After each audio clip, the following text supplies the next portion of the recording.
go ahead, Brian, if you'd like to do an introduction to this. Sorry. Thank you.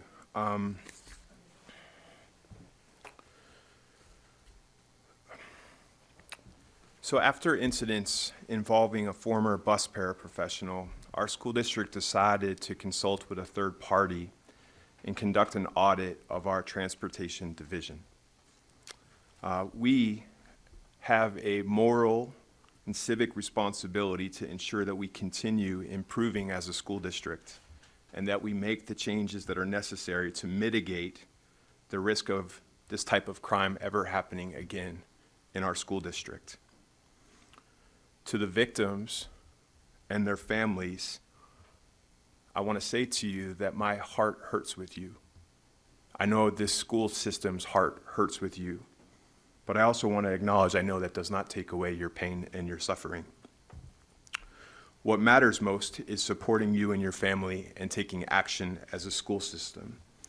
And it is my greatest hope that tonight's presentation begins to rebuild that level of confidence in how we are approaching this work. Presenting the transportation from our CESO findings tonight is our Chief Operations Officer, Jeff Connell. Jeff, I want to welcome you. Thank you. Thank you, Superintendent, members of the board. CESO, as we refer to CESO, is the Center for Effective School Operations. We did a RFP process and selected this company based on a number of factors that we've in motion. One of the most important to us was that they had a robust human resources aspect to their audit, and their focus was going to be on our operational aspects of our transportation department. As you know, we've done some other work with consultants on things like routing and our need for bus drivers and how we do that.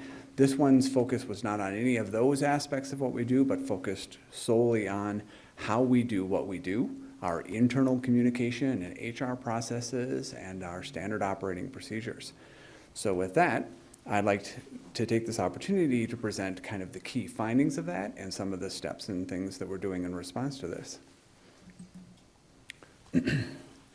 Really, at the core of all of this is to have safe, effective, and trustworthy student transportation.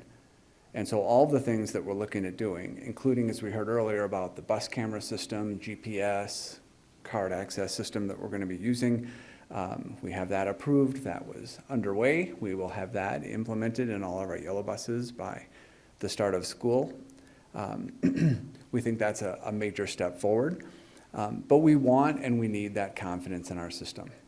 And it is a system of many people doing many different parts of this organization that all have an important part to play, from routers and dispatchers to drivers and aides and supervisors and managers and everybody else. So this company, CESO, took a very close look at all of those different parts. Some of the main areas that we wanted to have, better outcome is standard operating procedures. This is the uniformity, the standards by which we can hold each other accountable and hold the system that we run every day accountable to. You're going to hear these themes kind of throughout their recommendations. The next one being collaboration. This isn't just about we don't work together. The staff in the department work together every day. It's about how they work together and how they use tools that are available for all of them to work with and to interact with as a team. And then lastly, supervision is going to be a common theme in terms of not just the supervision of staff, but their own professional development, their own ability to document, collaborate, develop SOPs, and follow through. And I will say the other theme of this is going to be a recognition that because of the bus driver shortage, my supervisors were on a bus more than half the time this past school year.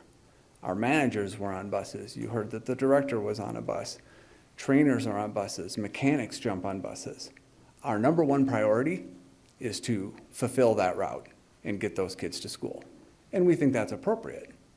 But that also means the work that they do every day, that many of these things identified in this audit aren't getting done. And that's just kind of a reality that they identified with us. So here's their primary recommendations. We'll go through each one of these, so I'm not going to go into too much detail here. This is a lot of words on this slide. But again, professional development and training, one of the key things they identified. We're going to go over kind of a newer concept for addressing student discipline and how my staff will work with school staff. Procedures for bus camera footage, review, documentation, and ensuring that when we do review it, that we've kept a record of that and we note who's requesting the view and what the content and follow-up is as well. Communication was another area. This is actually one in which we didn't entirely agree with the company doing the audit on, but we'll talk about that as well because we think we have some good ways forward with that, but that's worthy of conversation. Certainly a partnership with HR. And not that we don't work closely with our human resources department, but looking at the standards, developing them with them, and some more aspects like that. All of this documentation, they are recommending to us, we put into this thing that we'll refer back to as our Transportation Operations Manual. And this really becomes kind of our warehouse, our collection of our processes and procedures. So if we go to them and refer to them, we can all agree on them, we can use them repeatedly, and becomes kind of a clearinghouse for us of all of these different aspects of our transportation department's operation. With that, they also included what should all be in one of these manuals, which was extremely helpful. The first area they looked at was our organization of the department itself. They noted a couple of things that we were aware of. It was nice to see an independent auditor identify some of these similar things. The current operations manager position is one person. It's too much for that person, Laura Chandler. She's amazing, but it's too much for her to do. She has 4 supervisors. This includes then working down the org chart, all bus aides and drivers and lead drivers and routers, dispatchers, others as well. So one of their key recommendations was you need 2 people working highly collaboratively together, helping to run kind of the operations of your transportation department. They noted that the culture between the north and south bus terminals lacks continuity, and we think that was kind. We do need, when staff work in different physical locations, sometimes different cultures develop, and we want to help make sure that we have the same culture across our department, no matter where our staff are working from. So one of the key recommendations was, yes, add a manager. That would be really helpful in terms of ensuring that you have good leadership and participation and coverage, but don't divide the terminals. Make sure you mix up supervisors and how and who they report to, and keep those 2 manager positions closely aligned. The second one was an integrated services transportation manager. And this also becomes kind of a recurring recommendation from CESO, which is you need somebody who helps connect the transportation department to your integrated services department. And we agree with that recommendation strongly as well. And so part of our budget process for this coming year was to look at the efficiencies that we're trying to gain from our routing and our staffing, and to look at a plan so that we could add these 2 positions without increasing our budget at all. And we are on track to do that. We really need more from this manager position than just that connection, right? This is a person that we want to have, to use the word again, integrated into our integrated services department, helping train our own drivers and bus aides with what they have asked for repeatedly, which is more training and more understanding of an IEP or of an ITP as it pertains to those students that have them, and what those requirements are and how they can help ensure, even as the driver or aide or somebody else, that we're meeting them every day. So we're happy to be implementing those. They further went on to suggest that supervisors, of course, should know all that they can about general education and integrated services routes and students' needs. This does require, though, that we have 4 supervisors who can back each other up, who are cross-trained in each other's jobs and requirements, and that all 4 of them receive kind of the same level of training and professional development so that they can work effectively as a team. A similar theme came from looking at our dispatch routing and planning. These are very specialized functions in transportation. Routers are really a unique bunch, and they are highly analytical, and they see a geographical 3D spatial model of how buses move through our neighborhoods in a way that I continue to be impressed with. But I need, right, we need for our transportation department, dispatchers, routers, planners, to be part of a team and to be able to cross-train each other and to be able to work together collaboratively, which sometimes means we have tools that everybody can see and access and work on together at the same time. They had a lot of comments related to how we work together with our HR department. And again, a lot of this was based on, they identified that a lot of these things happen. They are not happening in a systematized kind of standard operating procedure way. And so the recommendations are, you need to standardize. And in a good way. You standardize your interview process, you standardize your questions, you standardize your responses, even looking at something as common as onboarding, right? We have a district onboarding procedure that is very thorough. New staff come in, they understand their benefits and different things they register with HR, all those basics of being an employee of PSD. But then they're out there, now they're a bus driver. And so who's their mentor now? And who's helping ensure that all of those other aspects of onboarding are continuing to happen? And I could say their supervisors are, right? But as we know, supervisors are often pulled into other duties. And so we want to develop an SOP so that this doesn't fall by the wayside. We make this a priority. When staff come into the department, they are onboarded and trained and assigned a mentor, and this is not something that just happens, it's part of an SOP.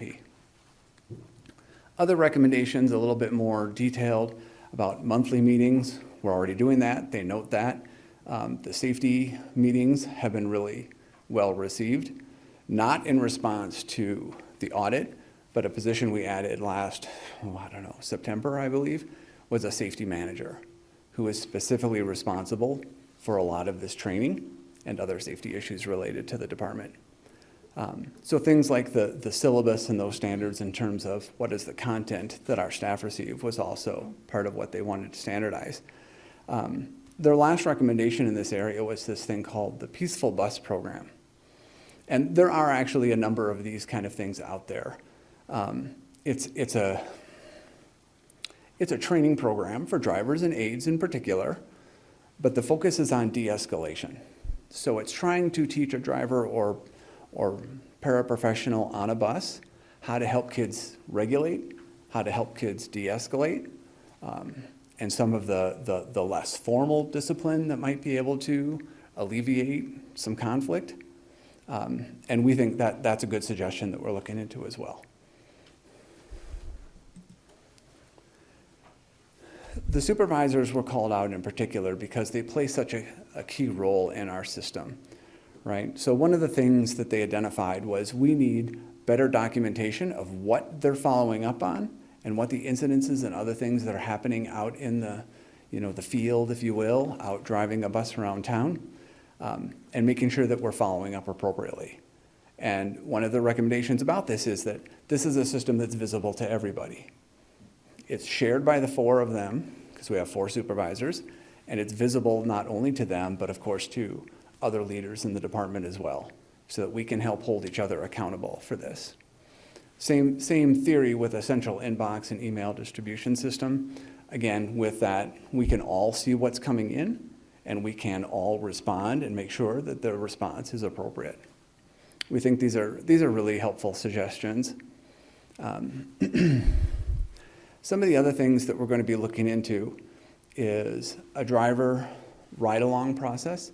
Now, we know generally a driver is going to be on their best behavior if their supervisor is sitting on the bus with them. But at the same time, it also will give our supervisors a chance to kind of see the bus driver or the paraprofessional in operation, see how the kids are behaving on the bus, see how well the driver is doing at kind of not only the driver aspects and the safety and the things that they have to pay attention to, but also all the kids in the bus at the same time. Not always an easy task. We look at these things as coaching opportunities, and we mean it, right? Drivers can do a great job. They're responsible for a lot, but all of us, drivers included, can do better. And this is what our focus is for that. Same with documenting all incidences, training activities, accidents, these kind of things as well. But again, to note, even as it did in the report from their third-party investigation, much of this is contingent on making sure that our supervisors are not getting on a bus with near the frequency that they have been. And we're working hard on that too, in terms of doing a minor modification to bell times, trying to make our system run more efficiently, and therefore reduce the overall number of drivers we need and reduce the number of times our supervisors have to jump on a bus as a sub. So, won't go over again the new camera system, but we're pleased to be able to have the new camera system and to be able to install it going forward. I will just, for a brief moment, because I am pleased with the technical parts of this, there will be 4 cameras inside the bus for full coverage. This includes audio. We do not capture audio inside our buildings, but we will on the bus. It will also have 4 cameras on the exterior of the bus. And we'll also have a front-facing camera and a rear-facing camera that includes the driver. And this is part of kind of this driver coaching software package that's included in the camera system, which will give us information about how our drivers are reacting to incidences that happen sort of in the field again. We think that'll be really helpful. The other piece of this, though, is what is our process to review video and to follow up appropriately? So supervisors will continue to review video once a week. And we're gonna set a goal of reviewing a minimum of 1 hour of video a week. The company had recommended that it be random. And we said random really isn't good enough. And so we set our priority for nonverbal students, newer employees, anyone noted with an issue in their performance, or just how long since they've last been reviewed. There's a lot of hours of video to go through between ride-alongs, reviewing the video, following up on incidences, and also having the driver coaching camera. We're gonna have a lot of information available to us that we've never had before. We also, though, want to make sure that we have SOPs about how we're accessing video, who's accessing video, some of those things as well. We're actually going to work closely with our records department, and we've also worked with our security department so that we have the same process and procedure for requesting video, like from within our buildings or from on a bus. The company, just a reminder, that we chose for the bus camera system, if you're interested, was Zoom, Z-U-M. The area that we did have a slight disagreement with the company on was communications. So they have a robust app. Most bus companies and software packages have, a mobile or iOS app that they use to communicate to parents about where the bus is at. They have a lot of different names. Here comes the bus, different ones. And Zoom is no different. In fact, one of the things they do well is the software part of this. Their app is unique in the sense that it will allow two-way communication. So if a parent has a child that is sick or they're going to be on vacation for a week, they can let us know via the app that that child won't be available for bus pickup. That will help us tremendously. And at the same time, of course, all that routine information that we want parents to know, if your stop time is changing by a little bit, if your bus driver is going to be different than who it normally is, or any of those other kind of small everyday notifications that parents need, we want to teach them to go to the app. And for that to be the primary means of communication from the department to them. The area that we want to work with our communications department on is the one that's more about incidences. If there is an accident, sometimes people don't see big, bright yellow buses and bump into us. that's an incident that we do notify parents, we make sure the school is notified, and we would work with our communications department on that. So we're actually seeing kind of a twofold communication strategy. And that was slightly different than what they saw. And again, the same theme being develop an SOP around how you're going to do this. The last piece, before I summarize the transportation manual, is making sure that I cover some clarity on the discipline situation. So if we have a student that needs discipline, one of the things that the audit identified was that we should be working more closely with the schools. And we agree strongly with this.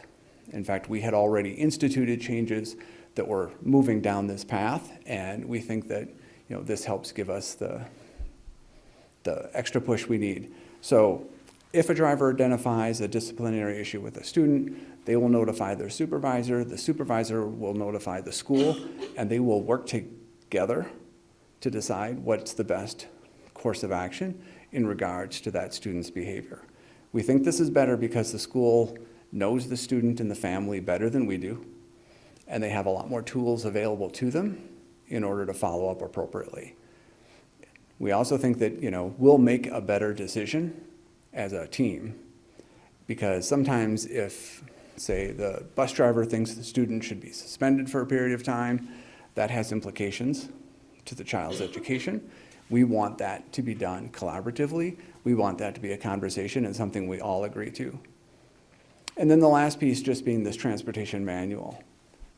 This becomes kind of our library of all of these documents and processes and how we intend to work together collaboratively as a department.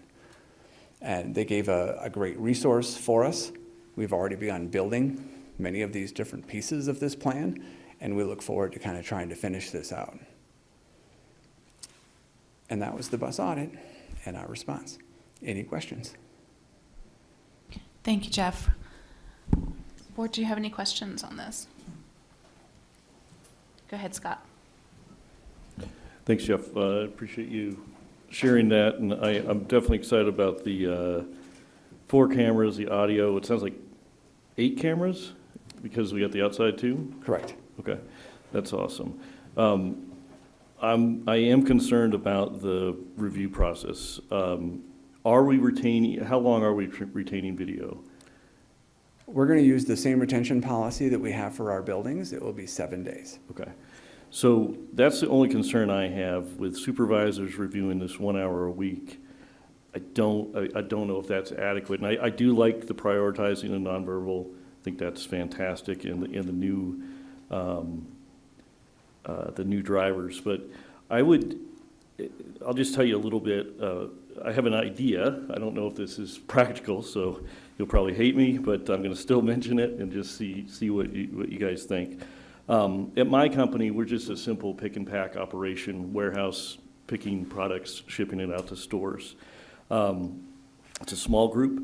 The customer service people enter the orders, and then they double check each other, making sure we got the right item, the right quantity, and the right address that these are going to. They just kind of cross-check.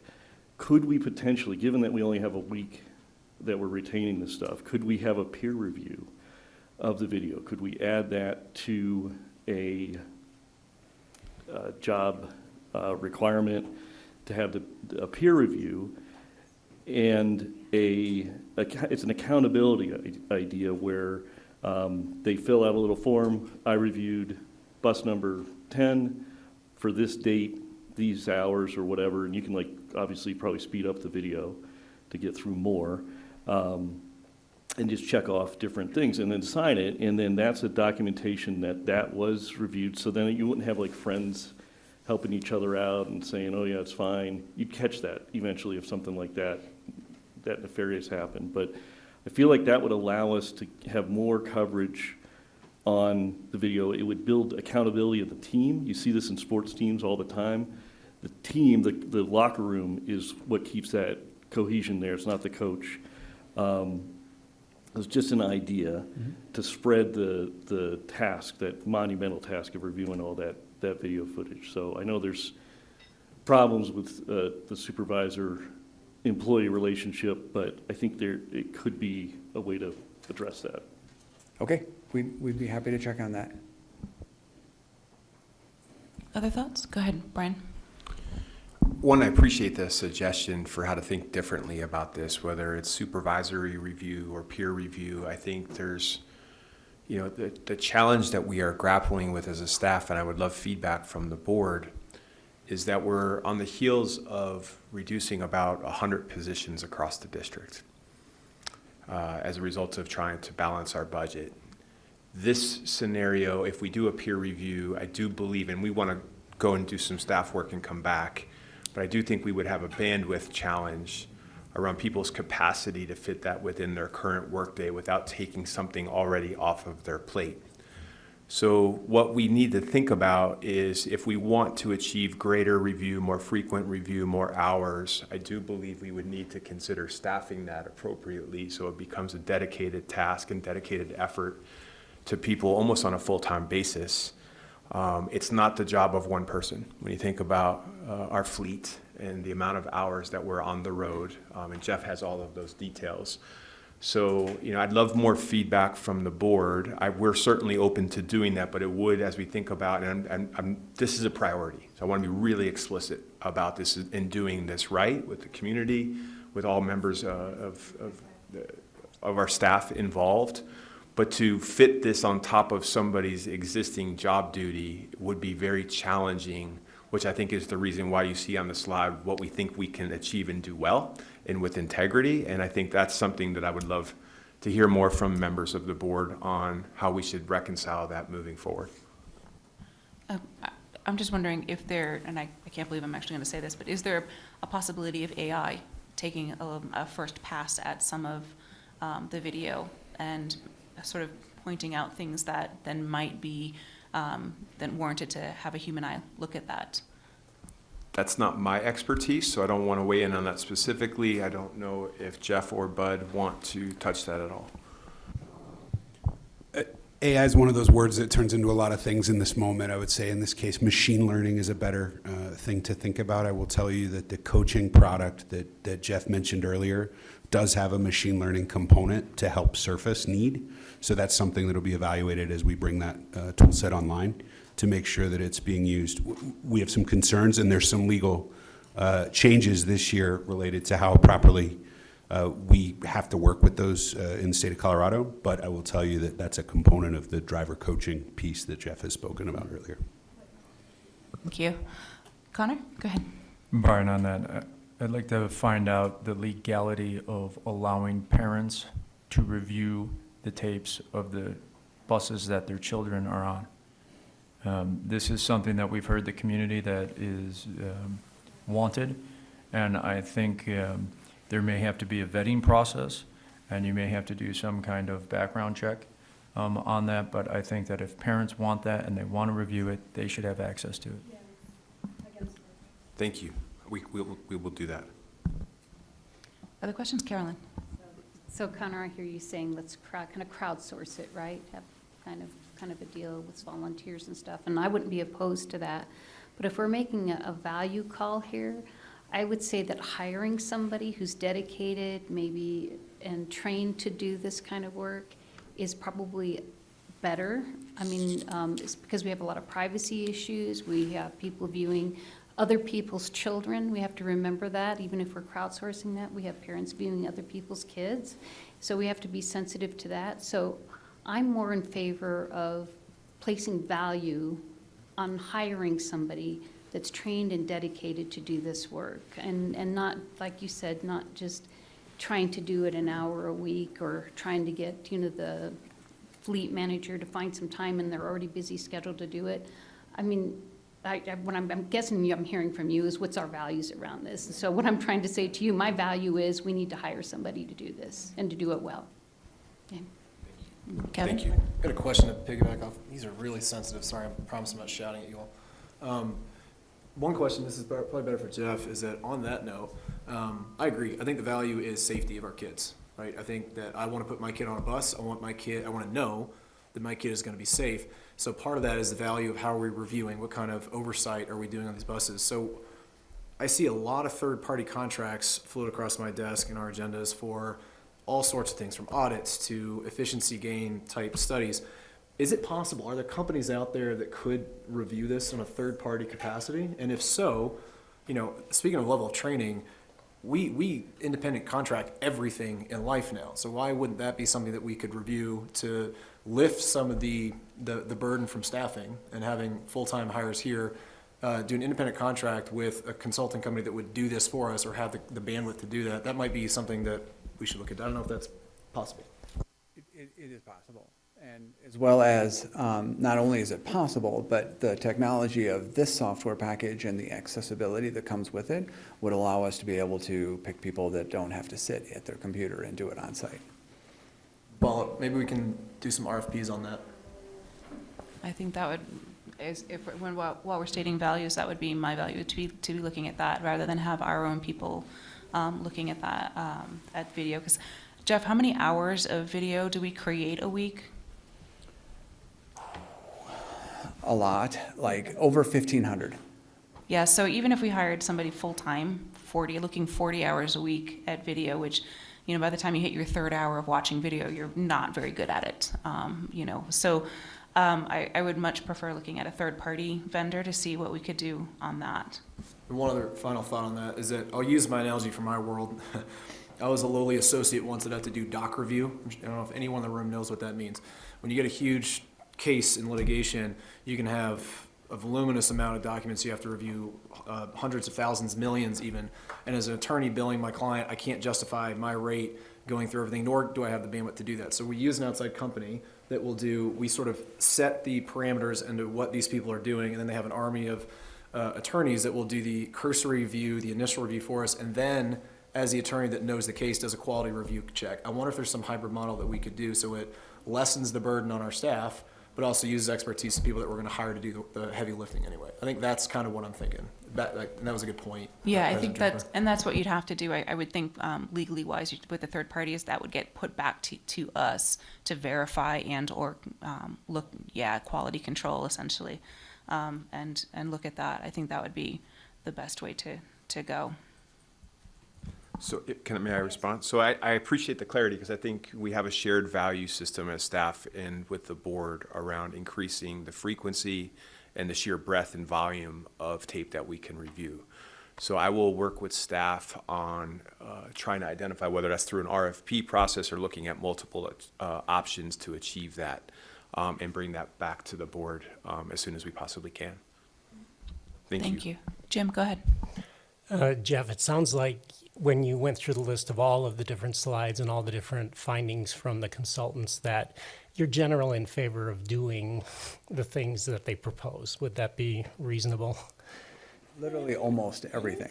Almost everything. Seemed like a so great would idea. it be reasonable to have you come back in, I don't know, December or January and just with a check, here's all the things that we've accomplished and we've closed on and that kind of thing. Would that be reasonable? Yeah, we'd be glad to do that. Awesome. Thank you. Go ahead, Jess. Designed to catch the I'm sorry. malfeasance? I'm sorry. Jess, go ahead. When will your transportation manual be complete? You said you're working on it. You've got some parts in progress. Or first draft? Yeah, okay. First draft by the end of summer, for sure, right? That is our goal. Thanks for that. We sometimes struggle with draft and final. Okay. Other questions from the board? All right.